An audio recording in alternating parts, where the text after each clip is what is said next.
That felt better, didn't it? Good evening, everybody. Welcome to the Riverside Stadium here in Middlesbrough, Norwich City. The first game of Jack Wilshere's been heckled by a ship here. The first game of Jack Wilshere's interim spell in charge of Norwich City has ended goalless here at the Riverside Stadium. And as I said at the opening, that felt significantly better from a Norwich City perspective. We will delve and dive into it. But first, I think I want to start with the fans who, if I move my head out of the way, we're just in that corner there. And, they've made some difficult trips in over the last few months. They've been to Bristol, they've been to Plymouth, they've been to Burnley. Obviously, Millwall, I know, is geographically a little bit shorter, but there were plenty there on Easter Monday. And those away ends, for all of them, really, have been angry. They've been disappointing. The performances that they've seen have been abject. So park everything else that we're going to get into. The fact that the game ended with the Norwich players stood on the pitch looking up at that away end, being applauding, but being applauded back. There being chants, there being a feeling of kind of goodwill and intent. I don't think that can be underestimated or overlooked today.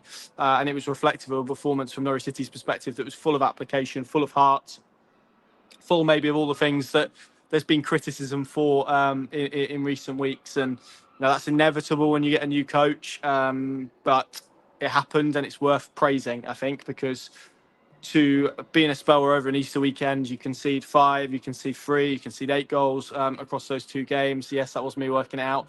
To then follow that up with a clean sheet in any context is impressive and is positive. And I think maybe unlike various points under Torop, where they maybe had to go a little bit more pragmatic, and that was at the expense of any kind of threat or ball playing capabilities.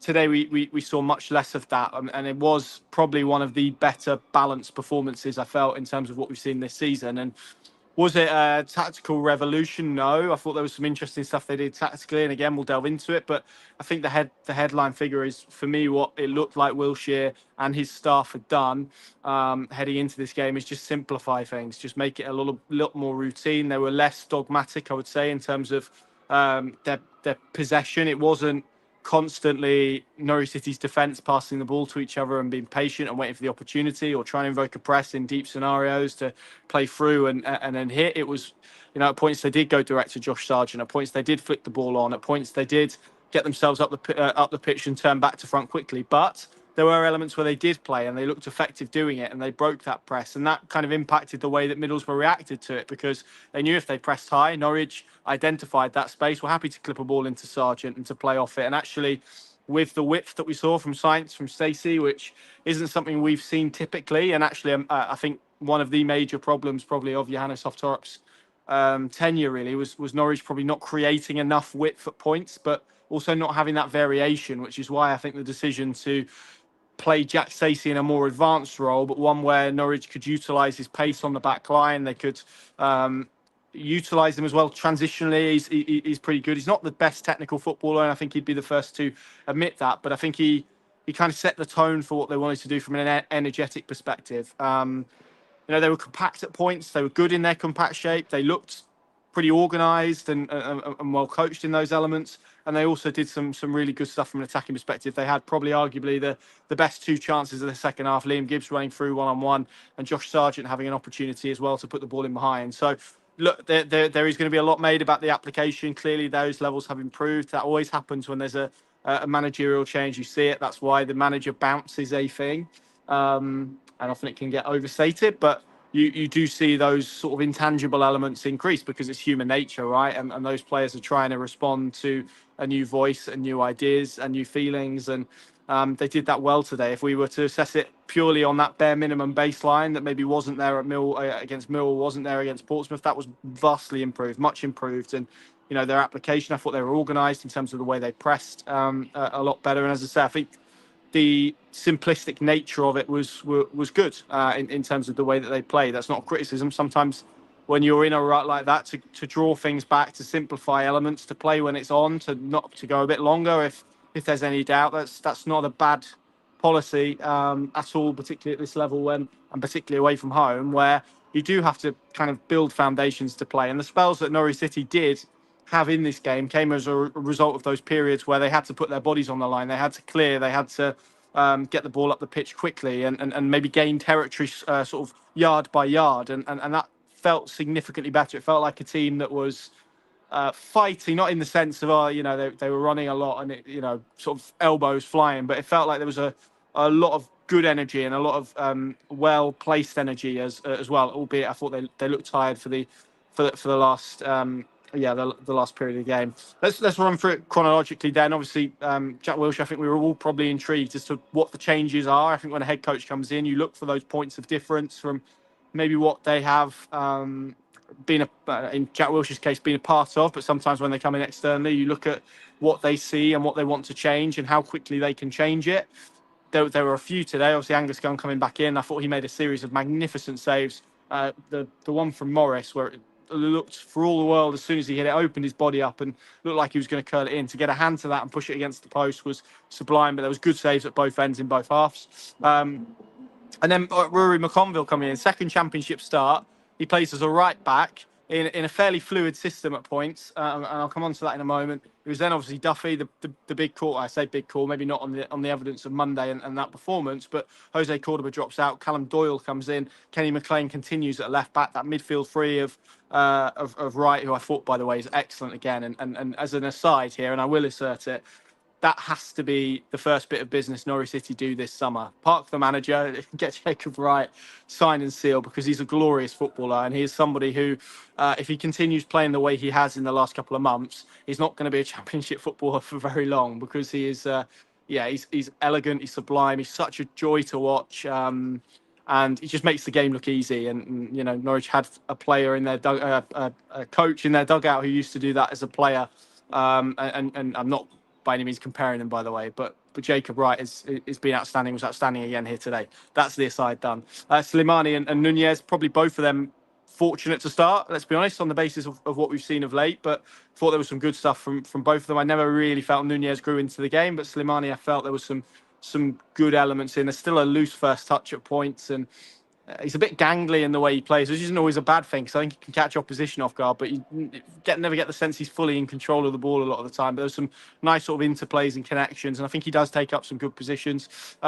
Science on the left, and then obviously the big one was Jack Stacey on the right, Sargent in the middle. And even though I've kind of laid it out as a 4-3-3, it was pretty fluid. There were times where Norwich dropped into a back five. There were points where it became a 4-1-4-1. There was points where they were trying to build up with a back three, and they had kind of a box midfield, and then Science and Stacey really providing the width. And look, the reason Torrett pushed those two players, those sort of wide plays inwards, was to try and get more bodies in around Josh Sargent, to try and get those quick combinations to play through teams. And look, there is pros and cons to everything, because as much as Norwich benefited from Stacey's pace and the width, and I felt Science had a bit more space to work himself from out to in, which is what he likes to do.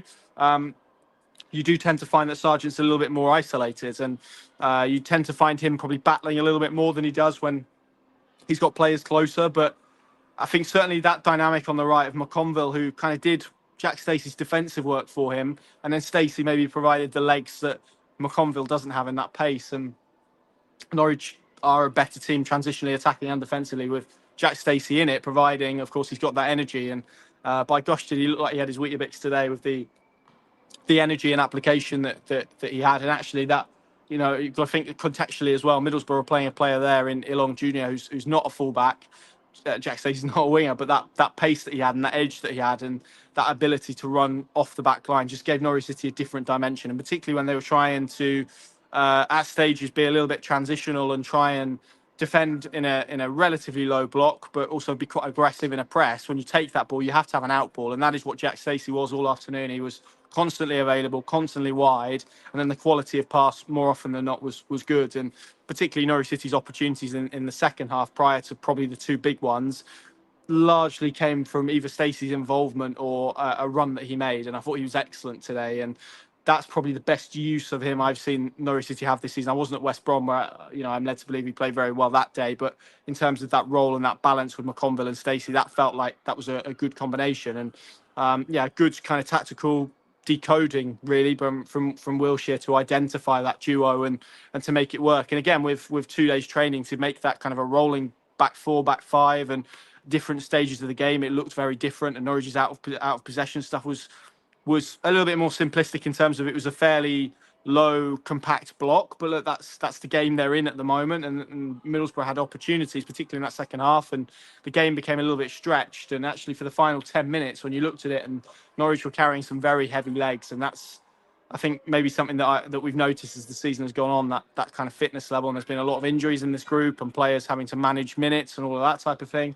But today, they looked a bit tired. But in terms of that maybe mentality that's been missing to go and fight and win balls and duels and blocks and clearances, the simple stuff, really, the basics, that was a lot of what was better today. And those are the intangible elements that Wilshere, be it for anything tangibly that he's done or just the change within itself, has been able to draw that out of the players. And I know the criticism, I can hear it in terms of, well, why didn't they do it before? And there are lots of reasons why and why not. But they did it today, and they were better for it. And that's now got to be something that has to become the baseline, has to become the bare minimum. I know there's a game left, but obviously into next season and beyond. So yeah, the first half I felt Norwich between about 20 and 30 minutes were the better team. I thought Middlesbrough grew into the half a little bit later as it wore on and found inroads without maybe really. Again, there was a couple of good Angus Gunn saves, but. Yeah, there were a couple of chances, to be fair. I was going to say they didn't create anything, but that's not true. They did create opportunities that Norwich were either good in their kind of last-ditch defending, which their emergency defending, which they haven't been quite as good in. But again, equally, there were elements of Norwich's performance that were better. I thought their rest defence today was better, and that's kind of the bit where you're attacking and you want to try and avoid transitions. They were significantly better at that. There was a point in the first half, where Shane Duffy was almost kind of in a sweeper-like position, and they were really high and really aggressive with their positions. And that is something I know that is very Mikel Arteta, and something that he has really drilled into his Arsenal team. So it's interesting, albeit in a very snippet, one moment scenario. It was interesting to see kind of Wilshere adopt that aggressive kind of positioning and to try and suffocate teams in their half. And it was that spell really that Norwich City really benefited from.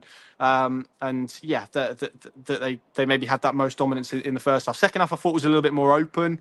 Probably both coaches would reflect on that and feel it was probably a little bit more open than they would have liked.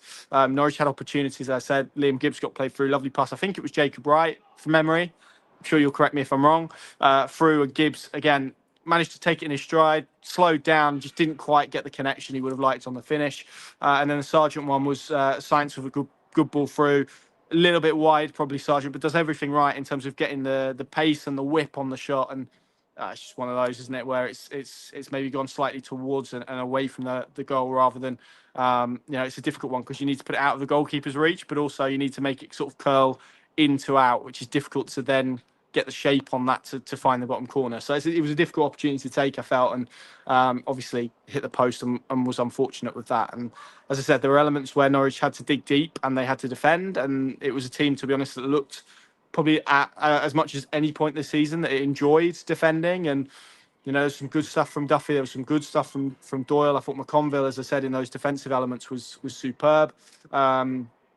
Kenny McLean, I felt had a good performance as well, and ultimately it's only Norwich's 8th clean sheet this season. It's taken 45 games to do that, and of course I think on the road generally goals have been a problem. We talk about how many goals Norwich have scored this season. They've only scored 19 on the road, which is their lowest for quite some time. I think NCFC numbers did put up a good stat on that, so go and check that out. I've got in the 70s in my head. It's been a while since Norwich have scored as few goals away from home as they have, but the quality of chances they created today was higher than at Mill, higher than at Portsmouth, and actually elements they worked again. We've spoken about this a lot. Some really good areas and good opportunities and good moments where that just final bit of quality and final action maybe was just missing a little bit to convert or to create an opportunity for Josh Sargent. So look, all in all, a good afternoon. I think clearly the attention and the narrative is going to be around Wilshere and what this means for him. Look, I thought it was a good first showing. I thought there was some really effective, interesting tactical stuff. Clearly, a lot of this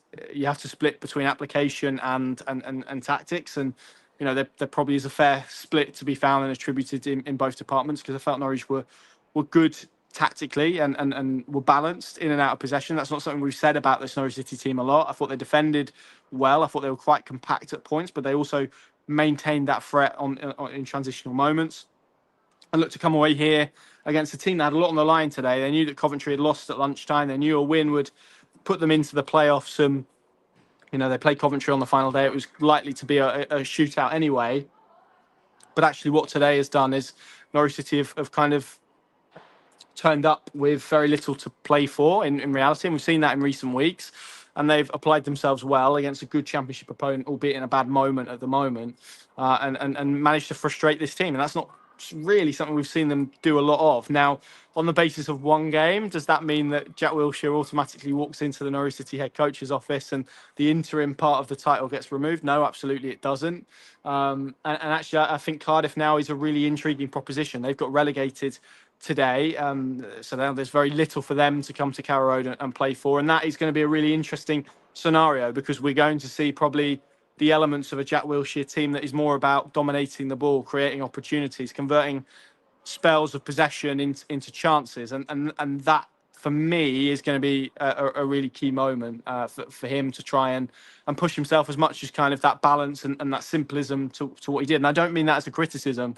That the simplistic stuff that they did was effective, and as I said, we didn't see so much of Duffy to Doyle to Duffy to right back to left back to centre back to midfielder back to centre back, and that really kind of rhythmic but quite ponderous kind of possession where it felt like Norwich kept the ball amongst their back four for 3-4 minutes without ever really progressing it. We saw a bit less of that today, and maybe a bit more energy and intensity and want to go and play forward at times, and also a willingness as well, because there are points where they do that and then suddenly you create a little bit of space in Middlesbrough's position, and the rotations and the positions that they took up allowed them to play through. So there's some really clever variation, and that is probably my hot take leaving here tonight. That variation, that balance was significantly improved, and yeah, it was nice to see an away end happy, nice to see some smiles on faces. It's something we've not seen for a few weeks. Ben Napper, I saw from the press box to where he was sat, left the Riverside Stadium with a smile on his face. And yeah, what does it mean in the context of Jack Wilshere and the Norwich City job? Who knows? Maybe a lot, maybe not very little. Ultimately, it'll be Ben Napper who decides that. But yeah, this felt better. This was better. And I'm chuffed for those Norwich City fans who have come here today. It's not quite the win that obviously would have made it excellent, but in terms of what they would have wanted from their group of players, in terms of energy, response, application, that's been missing in recent weeks. And it's not acceptable, really, that it's been missing in recent weeks and then suddenly it turns up today. But they got it. And, I'm sure they will all leave feeling a lot more infused about next weekend's kind of curtain closer against Cardiff than perhaps they were. So, yeah, there we go. I've seen Norwich City in the last two games here ship 8 goals. So to keep a clean sheet, I think personally I'm quite happy about. And yeah, it's going to be interesting to see how Middlesbrough get on next week against Cov. I know Paddy Dowett, my colleague, was very happy on 2 fronts today that Norwich City were able to get a point, because it's not half helped Frank Lampard's team as well. From the Riverside Stadium, thank you very much for watching. A really intriguing opening to Jack Wilshere's interim spell. Obviously, we get the second half next weekend in that game at Saturday lunchtime, and we'll see how it goes. And clearly, will it tell us a lot? I don't know, but this felt like a good step, and that energy and positivity that we all wanted to see was there. From the Riverside, from Teesside, thank you very much for watching. That's it now for Norwich City's away campaign. We finish at Carrow Road next weekend. See you soon.